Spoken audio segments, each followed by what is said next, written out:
when we're on an airplane, that oxygen mask drops down and they say to you explicitly, put that Yeah. mask on you first. Don't help somebody else until that's on.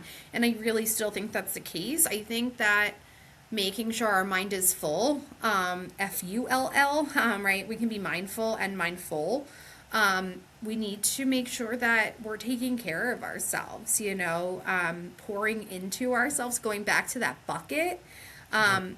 But if that is it's 12 degrees right now in New Jersey. I am Oh my miserable. I think God. my toes are still thawing out from walking in through the parking lot. Um, that's normal, right? And I think then to say, you know what, it's a cold day, kind of down in the dumps. What can I do to like feel better? So I do a lot of talking with parents, especially the parents that we work with here that have kids that are in the autism spectrum and have multiple Yep. disabilities. Like that is a life stressor in and of itself. Now let's add in this miserable weather. They're projecting New Jersey to get 18 to 20 inches of snow this weekend. Like I'm at like it right now I'm Whoa. automatically down. I'm like, oof, bummed. I'm gonna be stuck inside, right? Like I Hmm. think there's a lot of things like as parents we juggle, and we don't always pay attention to ourselves first, and then we get Yeah. lost. That is so very, very true.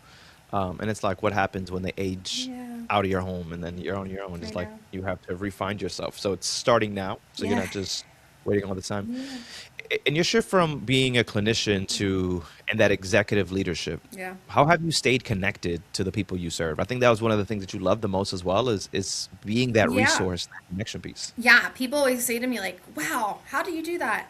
I'm like such a mission-driven person. I have to see it in motion. Where I'm at today, our school refusal program is here, and I have kids. We did an expert panel on Friday. It was so cool to get to see one of our students speak about the impact of the program. Like, I really do love to see the mission in motion. It was a weird jump, I won't lie, to go from, just like a clinical position, delivering Yeah. services, making sure there's efficacy in what we're doing, to now being like the strategy person, to be the big picture thinker, to make sure we're developing and delivering on growth. Mhm. And I just had a conversation with our COO last week. It's like an imposter syndrome. You start to be like, am I good at I went to school for something. I got Yep. my 4,500 hours on my license or something. I didn't train for this. What am I doing here? And you have to remember that like the work, especially in the work that I've done behavioral health wise, like I am still putting those wheels into motion for growth and for opportunity for underserved families and populations, for kids who need unique programming. Like I love being able to still have that opportunity, and I get to do it every day, which is really cool. What programs? How many programs do you guys have? A lot. So we have our autism clinics. We partner with over 30 school districts to provide in-district supports. We have two approved private schools, a center-based homebound program down here in South Jersey.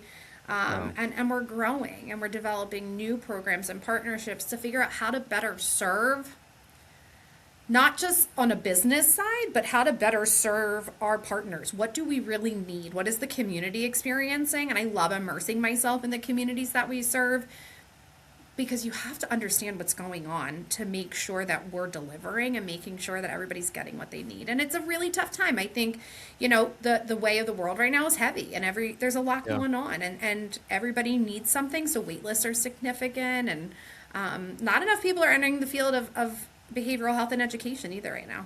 It's just not happening.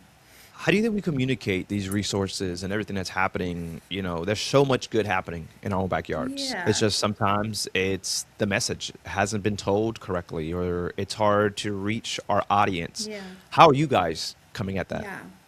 So I think one of the things that we do really, really well here, and I was just having a discussion about this, is just constantly sharing resources, constantly, Hmm. free opportunities for training. We love partnering with organizations in our community, our school districts, our parents, to deliver free training for professionals. Maybe it's for teachers. Like I really, I've had a lot of those really tough conversations with classroom educators. They're like, I am a teacher. I am not a behavioral therapist. This chair being thrown across the room at me every day isn't what I projected to do in my career, right? So, giving Yep. those training opportunities and hearing those people, I love being a part of community organizations. I sit on a couple of advisory councils and I just get to hear parents. And I think, my lived experience as a parent is very different than somebody else, even down the street from me. You know what I mean? Like, everybody's going Mhm. through something different. We're about to launch a new program called Bridge, which is going to serve students with level 2 and 3 autism diagnoses, and figure out how to get them back into school successfully. And it's so exciting because I was able to have a family that I had met kind of help mold and impact me to be able to do that. I was able to take a site that we had open and do something really cool. And now the student's back in a building after 2 years of not being in a program. So it's those little moments that I think I'm like, wow, we are making a difference, and I do hear my community. Other leaders are, kind of on par, right? A lot of new programs or just trying to, we talked about, getting the word out. Yeah. So all the things you mentioned are great, but how do you get How that do you do message to it? someone? That's always, Is it a QR code? Is yeah. it, more community events to get the word out? And I think that's where people struggle. It's like they Yeah. have something good. Yeah. They're wanting to help.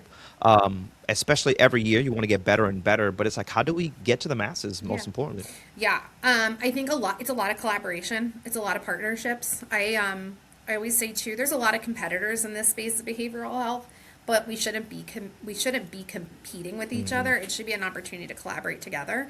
I think it's just, I mean, listen, the power of social media, right? Like Yeah. we have, truthfully, I just met with our marketing team.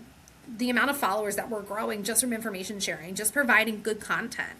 I think it's providing content too that people need. That parent at 2 o'clock in the morning that's up with a child who is in a major behavior, that they're feeling like they can't feel safe. So I think it's just constant too. One of the things that I talk to a lot of our school district partners about is that it's so hard in their four walls as a school to get outside to understand what's out there to help their families or help their staff. And I think it's repetition, right? I'm doing multiplication tables right now with my 10-year-old. It is not fun. But I keep telling him, keep repeating it. It'll stick. And that's what I keep telling other people. Like, let's just keep pushing it. If one person comes, then I've made an impact on one person. If 40 people come, great. Now this resource is with 40 people. And I always ask people at the end of an event that we do, please share this resource. Please tell somebody. And I think I would love to see good news travel faster than bad. We all Oh my know God, bad news yes, travels real absolutely. quick, but we need to spread the good. Yes. So share the resources. And I always tell people, tell me what you got going on. How can I help you? That power of networking is amazing.